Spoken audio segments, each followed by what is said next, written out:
Did you know the average person complains up to 30 times a day? That's a lot of energy spent focusing on what's wrong. Complaining isn't just venting, it's a habit that colors our perceptions and shapes our reality. I realized my own life was filled with these constant, subtle grumbles. So, I decided to try a 30-day no complaining challenge. The rule was simple, no complaints, big or small. At first, the idea felt daunting.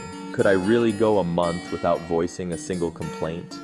Complaining often feels like connection, but is it really, or are we just reinforcing negativity together? This habit rewires our brains to focus on flaws, spreading anxiety and helplessness to ourselves and others. Complaining rarely solves anything, it just keeps us stuck in the problem. What if we redirected that energy? What if instead of describing what's wrong, we explored what could be right? That question launched my 30-day journey, and it changed everything.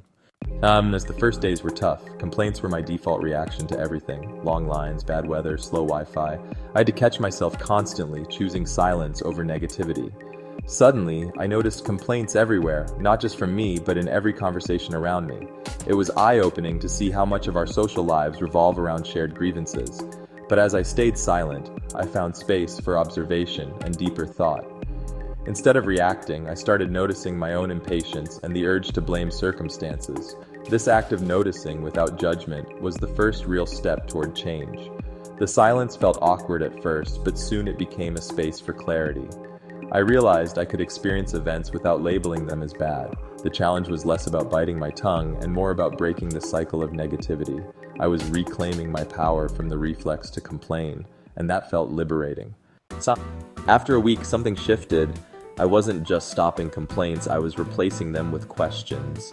Whenever I felt the urge to complain, I'd ask, what can I do about this? What's within my control? Stuck in traffic? I'd listen to a podcast or call a friend. The situation didn't change, but my experience did. I moved from feeling powerless to feeling empowered. My patience grew, and frustrations became minor bumps instead of roadblocks. Gratitude started to replace negativity. I noticed the good things more. Complaining had been mental clutter. Without it, my mind felt clearer and more focused. I could make decisions more easily and be present in the moment. The world outside was the same, but my inner world was transforming. I was no longer a passive victim of circumstance. I was actively shaping my own experience. 3 weeks in, I faced a real test. My internet crashed right before a big online presentation. Old me would have panicked and complained, but this time I paused and asked, what can I do right now? No blame, no drama, just action.